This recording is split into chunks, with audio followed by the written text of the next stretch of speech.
அனைவருக்கும் வணக்கம் நண்பர்களே. இனி வருகின்ற நாட்கள் அனைத்தும் சிவனின் அருளால் நிச்சய நல்ல நாளாக மாற ஓம் நமச்சிவாயா போற்றி எனும் மந்திரத்தை 3 முறை பதிவிடுங்க. நிச்சயம் உங்கள் வாழ்க்கையில் மிகப்பெரிய மாற்றத்தை அந்த ஈசனே உங்களுக்கு ஏற்படுத்தி தருவார். இந்த ஒரு நாள் என்ன பார்த்தீங்கன்னா, மதுரை மீனாட்சி அம்மன் கோவிலில் திருக்கல்யாண வைபவம் சிறப்பாக நடந்து முடிந்திருக்கு. இந்த நாளில் பெண்கள் பெரும்பாலானவங்க தாலி சரடு மாற்றிருப்பீங்க. மேலும் இந்த நாளில் பார்த்தீங்கன்னா, மதுரைக்கு செல்ல முடியாதவங்க எந்த முறையில் வீட்டில் இருந்து வழிபட்டா மீனாட்சி அம்மனின் அருளால் தீர்க்க சுமங்கலி பாக்கியத்தையும் வாழ்க்கையில் மிகப்பெரிய செழிப்பும் பிரச்சனை நீங்கள் எந்த முறையில் வழிபடலான்னு தெரிஞ்சுக்க வீடியோவை கடைசி வரைக்கும் ஸ்கிப் பண்ணாமல் பாருங்கள். புதியவராக இருந்தீங்கன்னா சேனலை சப்ஸ்கிரைப் பண்ணிக்கோங்க. வாங்க நண்பர்களே, வீடியோக்குள்ளே போகலாம்.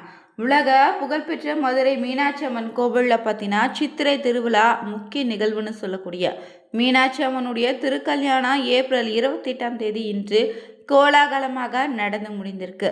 இதன் காரணமாக மதுரை நகரமே விழா கோலம் போல இருக்குங்க. இதில் ஏராளமான பக்தர்களும் கலந்து கொண்டாங்க. மேலும் இங்கு பார்த்தீங்கன்னா, அம்மனின் திருக்கல்யாணத்தை நேரிலும் டிவிகளிலும் லட்சக்கணக்கான பக்தர்கள் நேரில் கண்டு தரிசனம் செய்து மீனாட்சி அம்மனின் அருளையும் பெற்றுட்டாங்க. திருக்கல்யாண கோலத்தில் காட்சி தரக்கூடிய மீனாட்சி அம்மன் பார்த்தீங்கன்னா, சுந்தரேஸ்வரரை பிரியாவிடை அம்மனை ஏராளமான பக்தர்களும் வழிபட்டாங்க. மேலும் இங்கு முக்கிய நிகழ்வுகளில் ஒன்றான மீனாட்சி அம்மனின் திருக்கல்யாண வைபவம் இன்று கோலாகலமாக நடந்து முடிந்திருக்கு. இந்த ஆண்டிற்கான மதுரை சித்திரை திருவிழா ஏப்ரல் 19ஆம் தேதி கொடியேற்றத்தோடு தொடங்கி சிறப்பாக நடைபெற்று வருதுங்க. இதில் நாள்தோறுமே காலை மாலையில் மீனாட்சி அம்மனோ சொக்கநாதரோ பல்வேறு வாகனங்களை எழுந்தருளி வீதி உலா வந்து பக்தர்களுக்கு அருள்பாலித்து வந்தாங்க. நாள்தோறும் சிவபெருமானின் ஒவ்வொரு திருவிளையாடல்களும் இங்கே நிகழ்த்தி காட்டப்பட்டிருக்கு. மேலும் இங்கே பார்த்தீங்கன்னா, திருவிழாவின் ஒரு முக்கிய பகுதியாக சொல்லக்கூடிய ஏப்ரல் 28ஆம் தேதி மீனாட்சி அம்மனுடைய திருக்கல்யாணம் நடந்து முடிந்திருக்கு. அதே போல் பார்த்தீங்கன்னா, 26ஆம் தேதி முதல்ல பட்டாபிஷேகமும், 27ஆம் தேதி திக்விஜயமும், 28ஆம் தேதி திருக்கல்யாணம் வைபவமும் நடந்து முடிந்திருக்கு. இந்த திருக்கல்யாணத்தின் போது பார்த்திங்கன்னா, காலை 8:35 முதல் 8:51 வரை சிறப்பான நேரம். அதை தவிர்ங்க பார்த்திங்கன்னா 10:30 முதல் 11:30 வரை சரியான நேரமாக அமைந்திருக்கு. பிரியாவிடையும் மீனாட்சி அம்மன் திருப்பர குன்றம் சுந்தரேஸ்வரர் சுப்பிரமணிய சுவாமி பவளக்கனிவாய் பெருமாள்னே மீனாட்சி கோவிலில் இருக்கக்கூடிய திருக்கல்யாண மண்டபத்தில் எழுந்திருக்காங்க. சரியாக இங்கு காலை பார்த்திங்கன்னா 8:40 மணிக்கு மேல் சிவாச்சாரியர்கள் வேத மந்திரங்கள் முழங்க மீனாட்சி சுந்தரேஸ்வருடைய திருக்கல்யாணம் நடந்திருக்கு. மீனாட்சி அம்மனுக்கு திருக்கல்யாணம் அணிவிக்கப்பட்ட போது திருக்கல்யாணத்தை காண வந்திருந்த ஏராளமான பெண்களோ தாங்களோ தாலி சரடுகளை மாற்றிக்கொண்டாங்களாம். மீனாட்சி அம்மனின் திருக்கல்யாண வைபவத்தை கண்டாலே விரைவில் நிச்சயம் திருமணம் கை கொடுங்க. அதே போல் இந்த நாளில் பார்த்தீங்கன்னா, பக்தர்களின் பக்தி பரவசத்திற்கு இடையே திருக்கல்யாணம் சிறப்பாக நடந்து முடிந்திருக்கு. இதைத் தொடர்ந்து திருக்கோலத்தில் திருமண கோலத்தில் சுவாமியும் அம்பாலும் கோவிலை வலம் வந்து வழிபட்டாங்க. மாலையில் பூப்பல்லாக்கோ வாகனத்தில் சுவாமியும் அம்பாலோ வீதி உலா வருவாங்க. இதை தொடர்ந்து ஏப்ரல் 29ஆம் தேதியன்று காலை மாசி வீதியில் தேரோட்டம் நடைபெறுங்க. இதில் பார்த்தீங்கன்னா, மீனாட்சி சுந்தரேஸ்வரர் திருக்கல்யாண வைபவத்தை முன்னிட்டு மதுரையில் பல்வேறு பகுதிகளில் இருந்தோ திருமண விருந்திற்கு ஏற்பாடு செய்திருங்க. ஏறக்குறைய 1 லட்சம் பக்தர்களுக்கு தடாபுடலாக இங்கு திருமண விருந்து ஏற்பாடு செய்யப்பட்டிருக்கு. மதுரை மீனாட்சி அம்மனுடைய திருக்கல்யாணத்தை மாசி வீதிகளில் கூடியிருந்தாங்க. மேலும் இங்கு ஆன்லைன் வழியாக முன்பதிவு செய்து டிக்கெட் பெற்றவங்க மட்டுமே திருக்கல்யாணம் காண முடிந்திருக்கு. திருக்கல்யாணத்தை நேரடியாக காண்பதற்கு மீனாட்சி அம்மன் கோவிலை சுற்றி பல ஒளிபரப்பு பார்த்திங்கன்னா திரைகள் வைக்கப்பட்டிருக்கு. மீனாட்சியின் அம்மனின் திருக்கல்யாணத்தை தரிசித்தபடி வீதிகளில் அமர்ந்தே மதுரை மீனாட்சி அம்மன் திருக்கல்யாணத்து கோவிலுக்குள்ளே இருக்கக்கூடிய திருக்கல்யாண மண்டபத்தில் நடத்தப்படுங்க. இங்கு நேரடியாக சென்று மீனாட்சி திருக்கல்யாணத்தை நேரில் தரிசிக்க அனைவருக்குமே அனுமதி கிடையாது. ஆன்லைனில் முன்பதிவு செய்தவங்களுக்கு மட்டுமே, அதற்கான டிக்கெட்டும் பாஸும் வைத்திருந்தவங்க மட்டுமே கோவிலுக்குள்ள நடத்தக்கூடிய திருக்கல்யாண வைபவத்தை நேரில் தரிசிக்க அனுமதிக்கப்பட்டிருக்குங்க. இங்கு பார்த்தீங்கன்னா நேரில் செல்ல முடியாதவங்களுக்கு பார்த்தீங்கன்னா மீனாட்சி திருக்கல்யாணம் நடத்தக்கூடிய நாளில் அதிகாலை எழுந்து குளிச்சுட்டு வீட்டை சுத்தம் செய்து வீட்டில் இருக்கக்கூடிய அன்னை மீனாட்சியின் படத்துக்கு வாசனை மலர்களை அலங்காரம் செய்திடுங்க. பிறகு வீட்டில் விளக்கேற்றி வச்சு அன்னையை மீனாட்சியை மனதார வழிபட வேண்டும். பாயாசம், சர்க்கரை பொங்கல் போன்ற ஏதாவது இனிப்பு செய்து அன்னை மீனாட்சிக்கு நெய்வேத்தியமாக படைத்திடுங்க.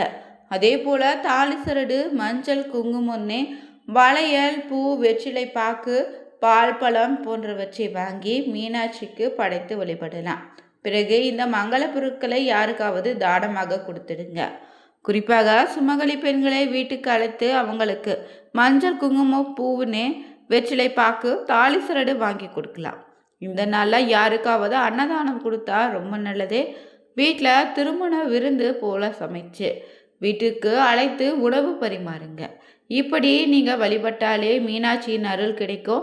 வீட்டில் தடைப்பட்டு இருக்கக்கூடிய திருமணம் போன்ற சுபகாரிய தடைகளும் விலகும். தமிழ்நாட்டில் பல கோவில்கள் இருந்தாலும் இந்த மதுரை மீனாட்சி அம்மன் கோவில் ரொம்ப சிறப்புங்க. கோயிலுடைய அமைப்பு, அதன் வரலாறு, சிற்பம்சங்கள்னு அனைத்துமே பார்த்தீங்கன்னா மெய்சிலிருக்கும் விதத்தில் தான் இருக்கும். மேலும் இங்கே தமிழ்நாட்டில் பார்த்தீங்கன்னா அனைவருடைய சுற்றுலா விருப்பமான தலமாகவே இருக்குது.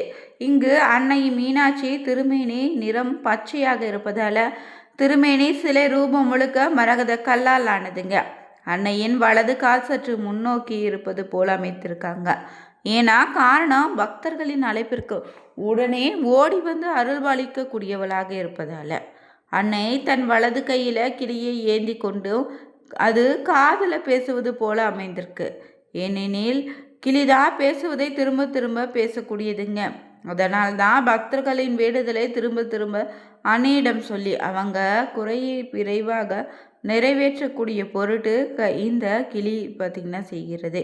அதே போல் இங்கு சிவ ஆலயங்களில் பொதுவாக சிவலிங்கம் சுயம்புவாக தோன்றியதாக புராண கதைகள் இருக்குது. இந்த ஆலயத்தில் மீனாட்சி அம்மனின் திருவுருவமும் சுயம்புதாங்க.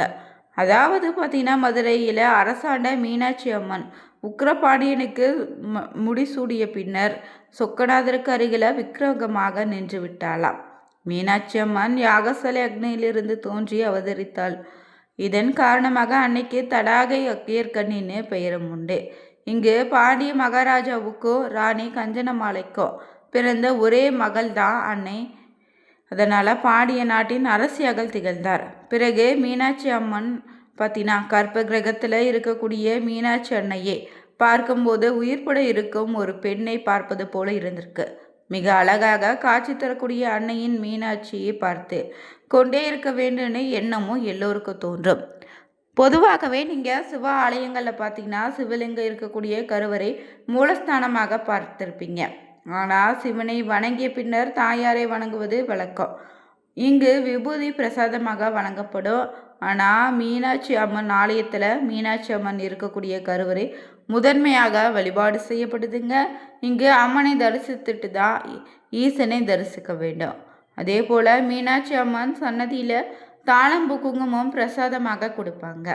இங்கு அம்மன் பார்த்திங்கன்னா தான் மதுரையை எல்லா காலங்களும் ஆட்சி செய்யக்கூடியவளாக என்பது செவ்வவாக்கு. அதே போல் இங்கு ஒவ்வொரு புராண சிறப்பு சிவாலயங்களில் எம்பெருமான் திருவிளையாடல்கள் நிகழ்த்துவது வழக்கம். ஆனால் இந்த ஆலயத்தில் தான் சிவபெருமான் மொத்தமாகவே 64 திருவிளையாடல்களை நிகழ்த்தியிருக்காரு. இன்று பார்த்தீங்கன்னா திருக்கல்யாண வைபவம் சிறப்பாக நடந்து முடிந்திருக்கு. இந்த நாளில் வீட்டில் இருக்கக்கூடிய பெண்கள் மனதார மீனாட்சி அம்மனுடைய படத்திற்கு அலங்காரம் செய்து வழிபட்டிங்கன்னா நிச்சயம் திருமண தடை போன்ற சுபகாரிய தடைகள் விலகிடுங்க. உங்கள் வாழ்க்கையில் மிகப்பெரிய செல்வ நிலைக்கு உயரலாம். அடுத்த நாள் பார்த்தீங்கன்னா சித்திரை தேரோட்டம் நடைபெற இருக்கு. இந்த நாளில் லட்சக்கணக்கான பக்தர்கள் கூடியிருந்து தேரினை சிறப்பாக இழுத்து வழிபடுவாங்க. மதுரையில் நடக்கக்கூடிய சிறப்பான ஒரு நிகழ்வுனா அது கள்ளழகர் வைகை ஆற்றில் இறங்கக்கூடிய நிகழ்வுங்க. தேரோட்டத்திற்கு பிறகு அடுத்த நாள் பார்த்தீங்கன்னா தன் தங்கையினுடைய திருமணத்தை காண முடியாத வருத்தத்தில் வைகை ஆற்றில் இறங்க போகிறாரு கள்ளழகரோ. இவரை காண பார்த்தீங்கன்னா லட்சக்கணக்கான பக்தர்கள் கூடியிருப்பாங்க. இந்த வீடியோ பதிவு உங்களுக்கு பிடிச்சிருந்தா இது போன்ற சுவாரஸ்யமான தகவல்களுக்கு நீங்களும் மதுரை மீனாட்சி அம்மன் கோவிலுடைய திருக்கல்யாணம் நடந்து முடிந்த நாளில் தாலி சரடு கயிறை மாற்றக்கூடிய பழக்கம் இருந்துச்சுன்னா மறக்காமல் மீனாட்சி தாயே போற்றி எனும் மந்திரத்தை 3 முறை பதிவிடுங்க. இது போன்ற சுவாரஸ்யமான தகவல்களுக்கு மறக்காம சேனலை சப்ஸ்கிரைப் பண்ணிக்கோங்க. அனைவருக்கும் நன்றி நண்பர்களே.